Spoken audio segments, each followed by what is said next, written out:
Kita akan melihat dampak dari pupuk organik terhadap tanaman dan bagaimana pengaruhnya terhadap tekstur tanah ya. Yang pertama kita akan jelaskan bahwa tanah yang mendapatkan media pupuk organik adalah tanah yang tingkat kegemburannya terjamin, di mana di dalam tanah ini banyak media mikroba yang berkembang demikian baik sehingga akan bermanfaat bagi tanaman. Salah satu yang sederhana kita lihat adalah warna dari tanah yang kena pupuk organik adalah sedikit kehitam-hitaman. Kemudian tanahnya tidak terlalu lengket dan tidak terlalu keras.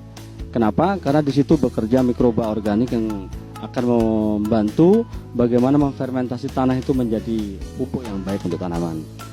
Kalau kita bandingkan dengan pupuk dengan tanah yang kena atau diberikan pupuk kimia secara bertahun-tahun, maka yang ada teksturnya sangat lengket ya. Dia tidak ada pori-pori, tidak ada rongga, sehingga kadar oksigen di dalam tanah itu sangat sedikit ya. Sehingga dampak dari pupuk organik sangat baik sekali untuk petani, untuk tanaman. Dan kita lihat bahwa tanaman pun akan kelihatan. Ini adalah tanaman yang tidak diberikan pupuk organik ya. Pada saat di persemaian saja dia tidak tumbuh malai-malai yang baik ya. Berbeda nanti kalau kita lihat tanaman yang diberikan pupuk organik akan menampilkan satu tekstur daun yang sangat baik ya. Ini dampak yang pertama. Dampak yang kedua adalah pengaruh pupuk organik terhadap tanaman jangka panjang.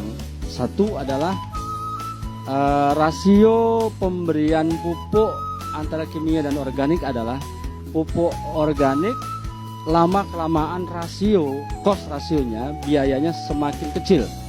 Kenapa? Karena ketika mikroba ini berkembang dalam tanah dalam jangka panjang, maka tanah lama-kelamaan justru kembali seperti dulu. Tanpa pupuk putih, kata petani, yang kita sebut sebagai urea, itu tanah sudah sangat subur. Kenapa? Karena petani zaman dulu yang diberikan adalah kotoran-kotoran tanpa mengenal pupuk sintetis yang seperti sekarang ini. Sehingga dampak jangka panjangnya pasti ini akan mengembalikan tanah kepada kesuburan yang sangat baik. Sementara pupuk yang sintetis atau pupuk kimia yang kita kenal sekarang ini, dampak jangka panjangnya justru cost rasionya atau biaya yang dibutuhkan petani untuk menyuburkan tanah dalam budidayanya semakin besar.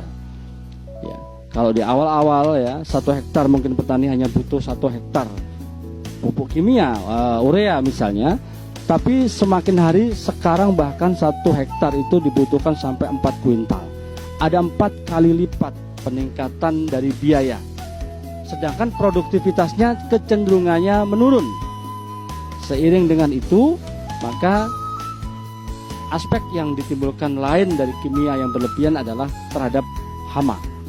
Hama hari ini kita lihat di Oku Timur sangat beraneka ragam. Bahkan cenderung tidak bisa dibasmi dengan zat aktif apapun. Itu akibat apa?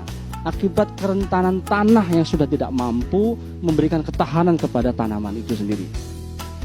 Kita lihat media yang ada di depan saya adalah media tanaman yang diberikan pupuk kimia secara bertahun-tahun. Akarnya tidak panjang, tidak banyak, daunnya pun cenderung tidak indah kita pandang. Berbeda ketika kita lihat tanaman yang diberikan pupuk organik, tanamannya cenderung untuk subur, daunnya daun benderanya lebar-lebar. Warna tanaman pun dia tidak kuning seperti ini, tapi seperti dia hijau muda. Hijau tidak terlalu hitam tetapi juga tidak kuning. Ini kecenderungannya untuk tidak baik.